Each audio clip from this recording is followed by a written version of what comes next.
where we make it okay to talk about all things menopause. We cover the clinician and medical side. We talk about lifestyle and nutrition, all the emotional, mental health, and the real side of menopause. We're here to destigmatize the conversation around menopause. I am Melanie Olson, Community Director here at Gennev, and also managing perimenopause myself. So I love these conversations. Today, we're going to continue to honor Diabetes Awareness Month. Last week, we had the amazing Dr. Julie and registered dietitian Monica Jacobson on to talk about blood sugar and menopause. And today, we have Gennev's Director of Lifestyle Care, Stasi Kasianchuk. She's a registered dietitian, exercise physiologist, and a certified specialist in sports dietetics. We're going to talk about terminology around blood sugar, insulin resistance, and share out some tactics and exercises that you can do to help with your situation. Stacey has 10 plus years experience as a registered dietitian and exercise physiologist. She holds a bachelor's degree from Ithaca College and a master's in science from Oregon State University. As a registered dietitian, exercise physiologist, and certified specialist in sports dietetics, she brings a unique approach to applying lifestyle change to women's hormonal health. And that is so key, everyone. Listen up to this and ask for your questions as we get going on this. As the Director of Health Coaching at Gennev, she oversees our team of amazing dietitians who support women and people with ovaries in making those sustainable lifestyle changes to optimize how they feel during their menopause journey. That lifestyle side is just as critical to any of that medical work. It's that comprehensive style that we bring to it from Gennev. Stacey is passionate about normalizing menopause and advocating for greater recognition. She loves spending time with her husband, daughter, and dog in Corvallis, Oregon. Welcome, Stacey. Thanks, Mel. Really happy to be here. I'm excited to discuss this topic. Thank you so much for coming. And it really is a really important topic, and one that I think people can leave today with some ideas around what they might do to help themselves or just keep it in their minds about how to manage it. But first of all, could you kick us off with some of those foundational terminology pieces? There's just so much misinformation and not enough awareness around what each of these things are. Starting with insulin resistance, the causes and what's going on there, the big lifestyle picture there.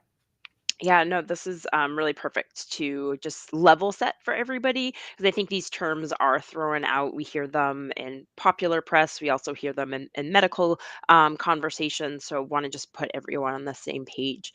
So insulin resistance is when our cells no longer respond to the insulin, which is a hormone that our pancreas secretes. And so the pancreas is responsible for secreting that insulin in response to an increase in blood sugar. And so when our blood sugar in our blood levels is very tightly regulated, this is something that the body works to maintain in a specific amount. It wants to keep it in a happy range. And when it starts to go out of that range, there's a signal to the pancreas to secrete the insulin. So that signal is normal signal to happen. But when that signal is happening all the time, the pancreas starts secreting more and more insulin, and our cells become less sensitive to respond to that insulin. And that insulin is a messenger for the cells to open up and remove some of that glucose from the blood. I think of it, I don't know if individuals with teenagers may relate to this, but there's those times when your teenager maybe they're on their phone or they have a screen in front of them and you want them to go get ready for dinner or set the table, and you are constantly messaging them like, let's go, it's time to go, I asked you 5 minutes ago, now I really need you to do this. They're just not listening. That's kind of what happens to the cells as the insulin response is continuing there. They're just not responding as well. That message isn't being received, so they're not acting upon it.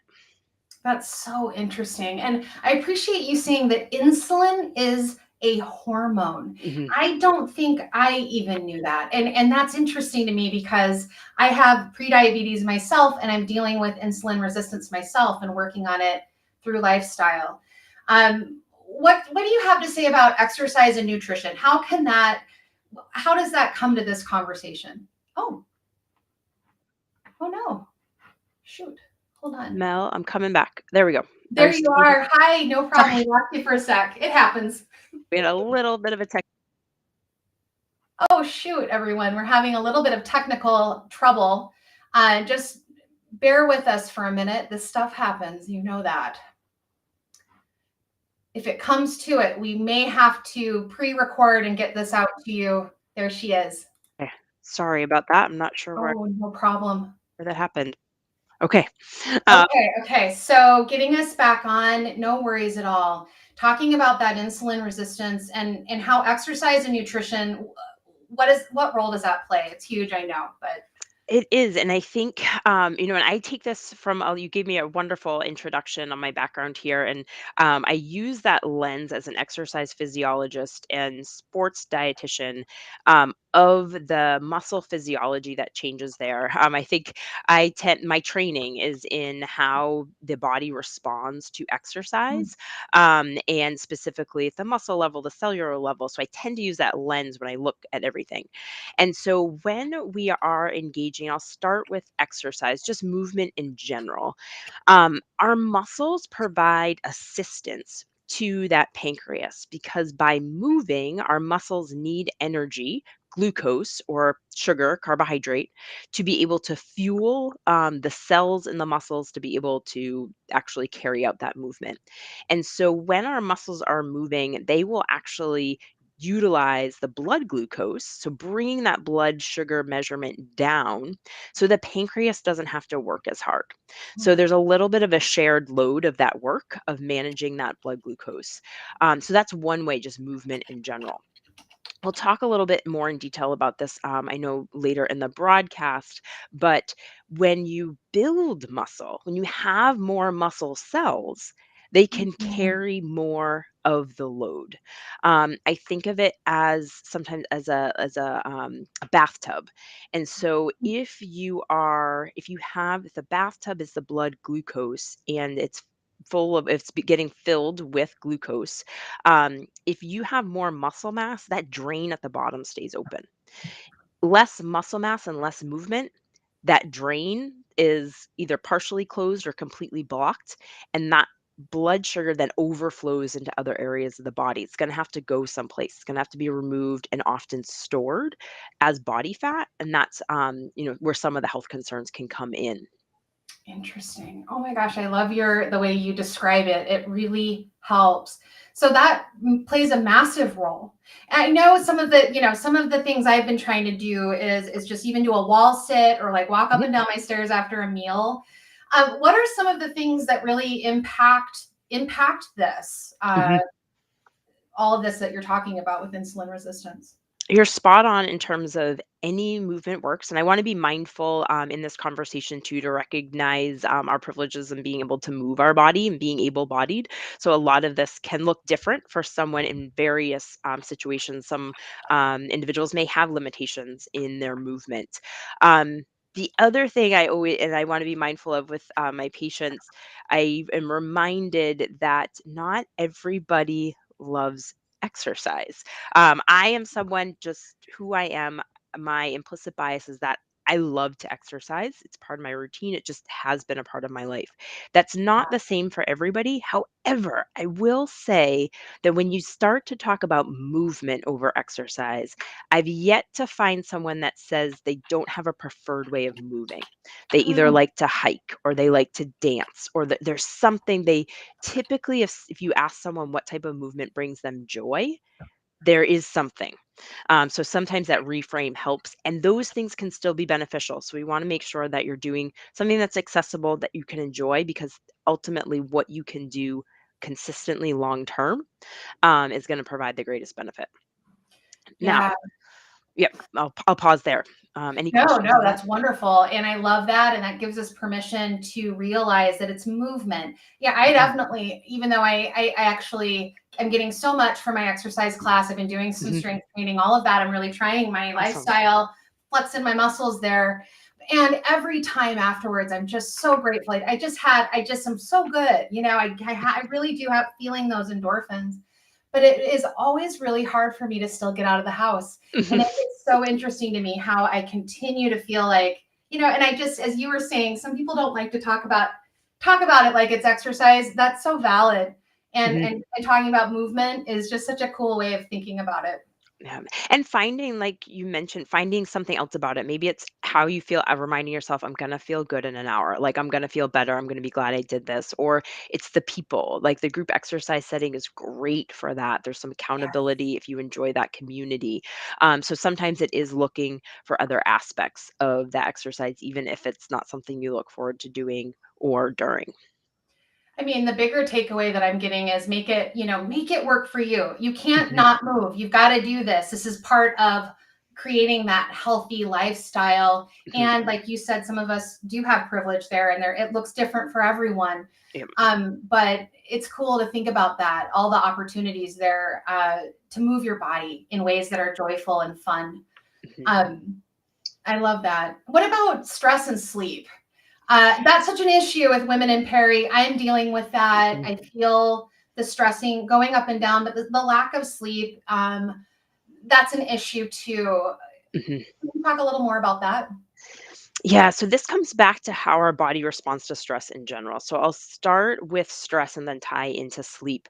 So any type of stress, whether it be an acute stress, you're stuck in a traffic jam and you have an appointment, you feel your blood pressure rise, you start to feel a little Mhm. anxious.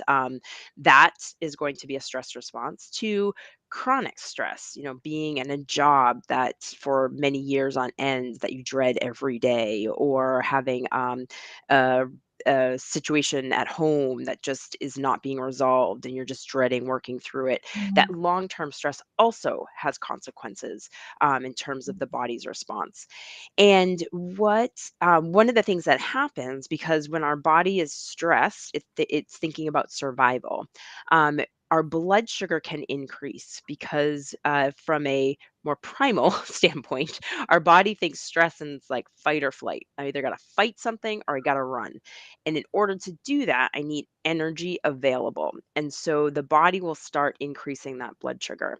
So Mhm. if there's any level of insulin resistance, again, that blood sugar is going to go up, insulin's going to be secreted. It's not going to get responded to. Pancreas is working harder. And so that's just a lot of work that the body's doing, a lot of stress on those systems.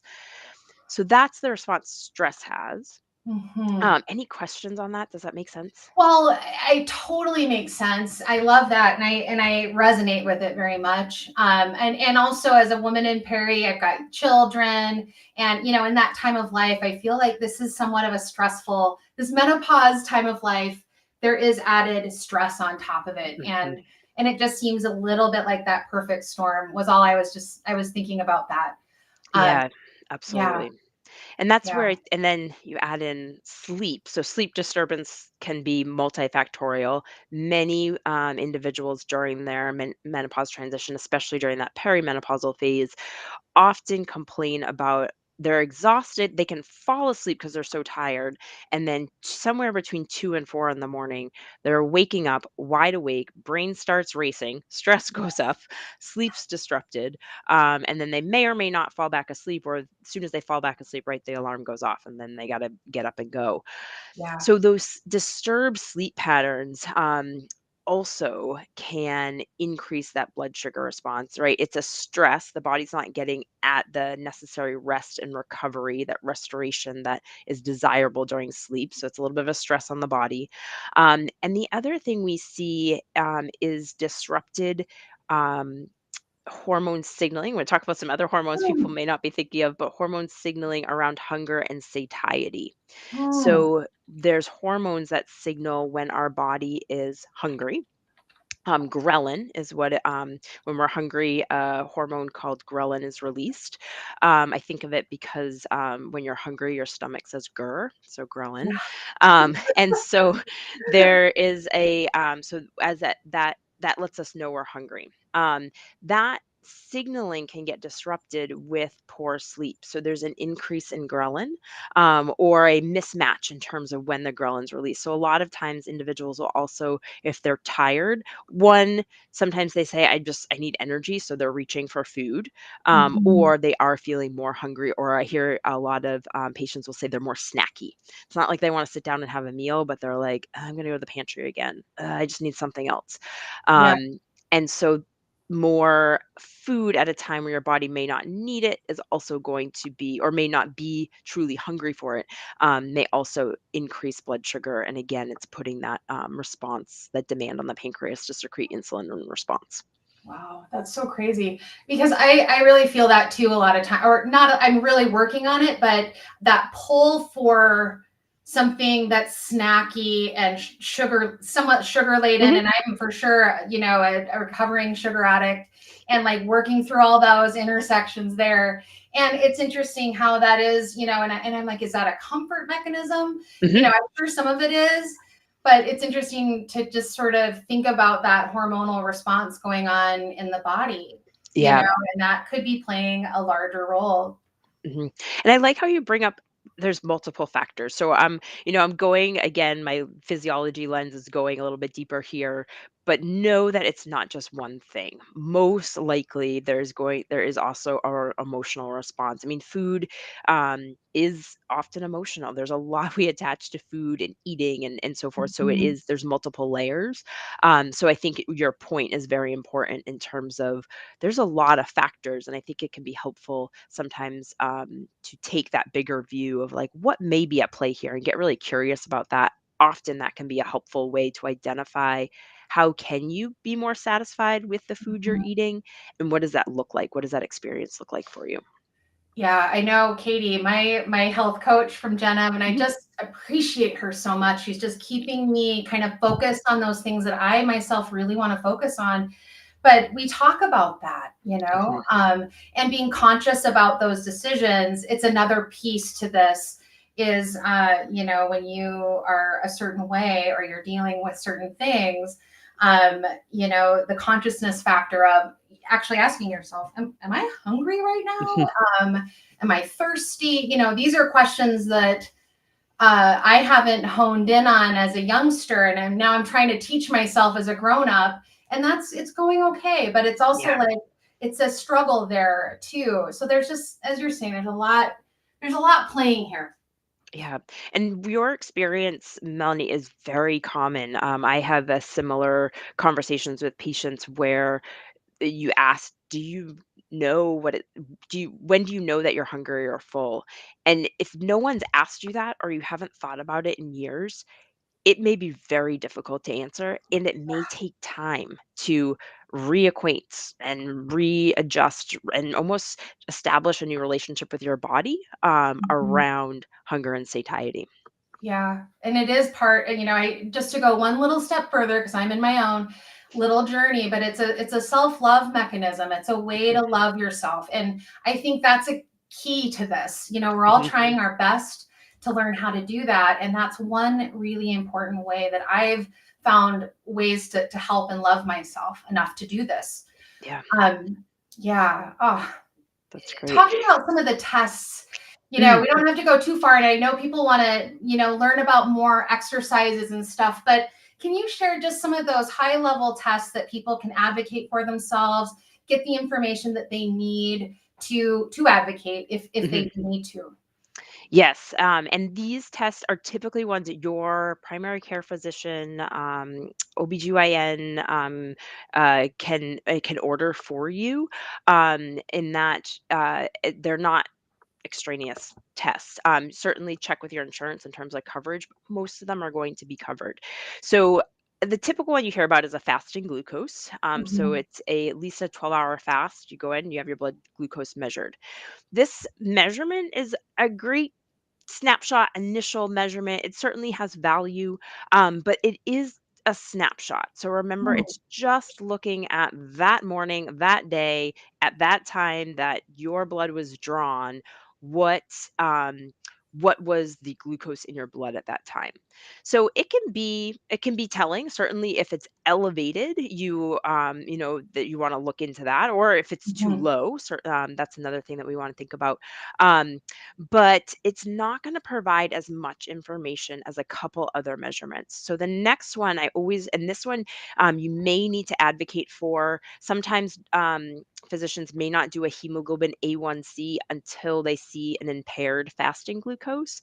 However, given what we know about the peri and postmenopausal transition and the impact of those changing hormones on insulin resistance, Mhm. there is reason enough to make a case to tell a physician, hey, I'm in my perimenopausal transition.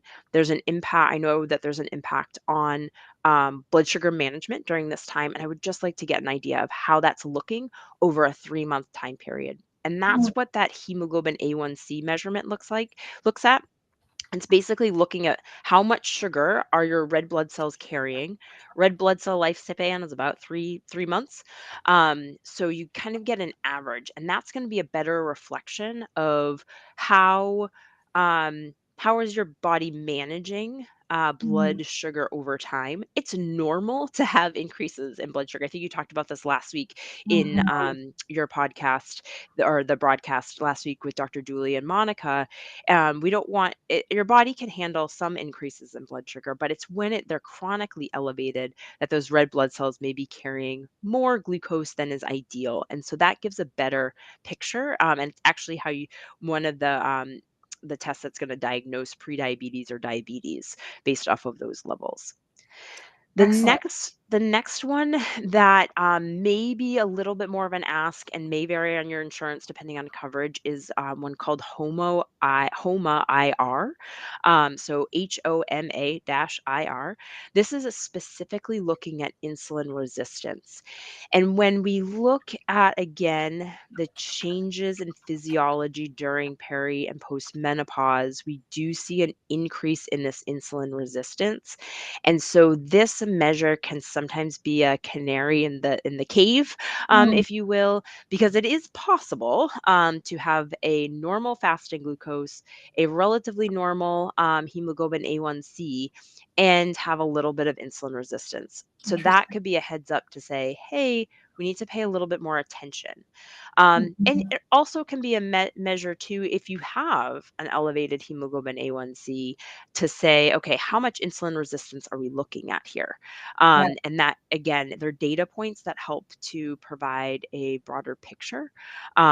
The strategies are still going to be the same. If you're pre-diabetic or diabetic, there may be medications that can also be offered. Mhm. But as far as lifestyle strategies, they're still going to be the same, but at least you have a little bit more of a data picture around it. Yeah, that's so important. And again, I was having a really great conversation with a friend recently, and I know we talk about this at Gennev a lot, but that advocacy for yourself is a muscle that you Mhm. can continue to build. And this could be one of those times where, especially if you're going into that perimenopausal transition, and it could be time, even if your A1C or your resting or fasting glucose is normal. Mhm. um, it might be one to check out. Yeah. Um, moving on to exercise, Mm. and in your opinion, there's so much here, and I'm sure there's so much we can talk about, but what do you get the most bang for your buck? What do you say people need to do? Is it daily? Is it weekly? Is it, Mhm. yeah, Yeah, and this kind of goes back to what we had talked about before. So, bottom line, find a way you enjoy moving. yeah. And that really is going to be the key part of it, and a way that you can enjoy moving safely, pain free in your body. When we start to dive in again on the physiology around benefits to specifically decreasing insulin resistance or supporting blood sugar management in the peri and postmenopausal individual, resistance training is going to give you more bang for your buck. Now, a resistance training session of 20 minutes, 10 to 20 minutes, 2 times per week, has shown to provide benefits to blood sugar management. Wow. This could vary per individual. And again, I want to emphasize working up. If you want to take on resistance training and you're new to it, Starting off with even body weight exercises, your wall squats are a great example, push Mhm. ups, even up against the wall, walking lunges, standing squats. Those can be a great starting point. And then working to progress to increasing the weight and the resistance. I think one thing I run into with a lot of my patients who are relatively active, they have a great Mhm. baseline, but they've been doing the same type of exercise for the past 5+ years, which Yeah. is great for overall general health. However, pro and con of being regularly active, right? Your body adapts to that. And unless you increase the stimulus, unless you bring that challenge a little bit more, you're not going to continue to progress. So it's a moving target that you How have to continue interesting. to adapt to. Yeah, yeah. And what is that target? So does that mean they're walking 30 minutes a day for Mhm. their whole life, and they probably ought to add those two strength train or try something? I mean, walking every day is awesome. I Yes. know, I mean, I don't want to disparage that, Right. but what's kind of a good example there of what you've seen in your work? Yeah, I like how I'm glad that you're making that distinction because I think sometimes this conversation comes up and people are like, "Oh, so everything I've been doing is pointless." I'm like, Exactly. "No, no, no, no. Stay active. Do the Yeah. movement that you enjoy." Um, with the resistance training, it's interesting. There's more research coming out in this population specifically, and I will say it is limited right now. But what we're seeing is that there's benefits to doing higher weight, lower repetitions, um, types of resistance training. This with the decrease in estrogen. So estrogen helps to signal muscle protein synthesis, building muscle. So you have less of a signal Hmm. through the peri and postmenopausal transition. So Yeah. you got to pull on another lever. You got to like choose something else to help with this. So the intensity, increasing the intensity of that training with heavier weights can help to do that. It creates a larger signal to the muscle of we need to maintain and build you. I'm telling you louder. Um, and so that heavier weights can do that. So that's where you want to be working up to. And again, you can accomplish, like, you want to think about targeting major large muscle groups, again, getting more bang for your buck. So not Okay. that your triceps, the back of your arms don't count. However, there's going to be more muscle mass in your thigh, like and your butt. Yeah. Like In there's your just butt. more there. Um, so those lower body exercises, exercises that cover multiple joints. So for example, and you could do bicep curls or you can do Mm. bicep curls into a shoulder press. You're going to Okay. cover more muscle groups that way. So thinking about those things, and again, 2 days per week, it can be a minimum. And I actually would not, if you're going at a higher intensity and you're working up to these higher weights safely, and that can be relative to your fitness level and your fitness experience, what that looks like. But I wouldn't go more than 3 to 4 days per week. Now, there's ways that you could mix that up a little bit, but you also want to allow adequate recovery between these Oh, sessions because they yeah. should be hard. You should be challenging yourself, and you want to allow 48 hours, 72 hours between. So per week, we're looking at two, maybe three sessions per week, 20, 40 minutes. Yeah.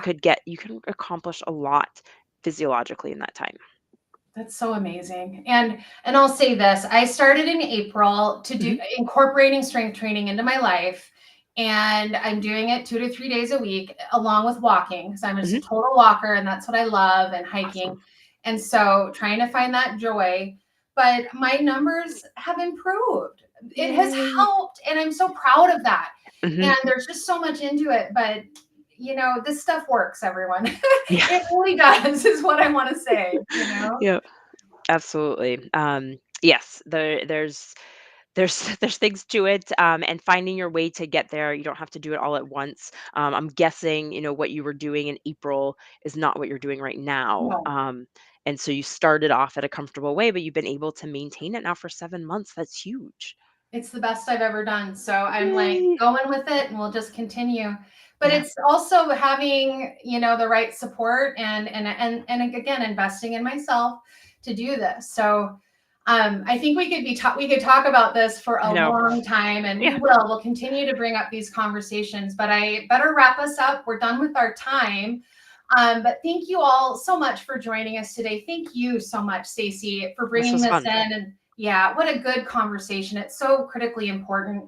Um, just FYI, you could work with Stacey if you want and I'm wanted available. to book an appointment at Gennev. Our registered dietitians and health coaches work with our clinicians and our doctors, and it's a holistic approach.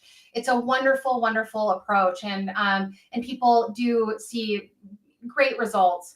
I want to just plug next week. We are going to be talking about, again, another advocacy moment where we talk about open enrollment and you really squaring up with your insurance allocations and the needs that you have as an individual to get those things accomplished. And so that's next Wednesday with our Devin McGill. Please join us.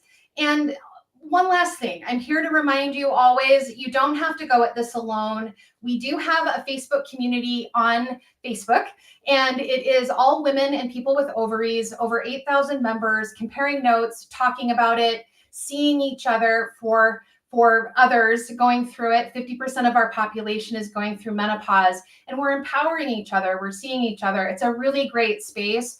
And we also are bringing medical information to the forefront with great content all the time in that space. So we hope that you come and join us there. Anyway, thank you all so very much for joining. And again, Stacey, thank you for Thank you, Mel. being with us today. Yep. Everyone have a good day. We'll see ya.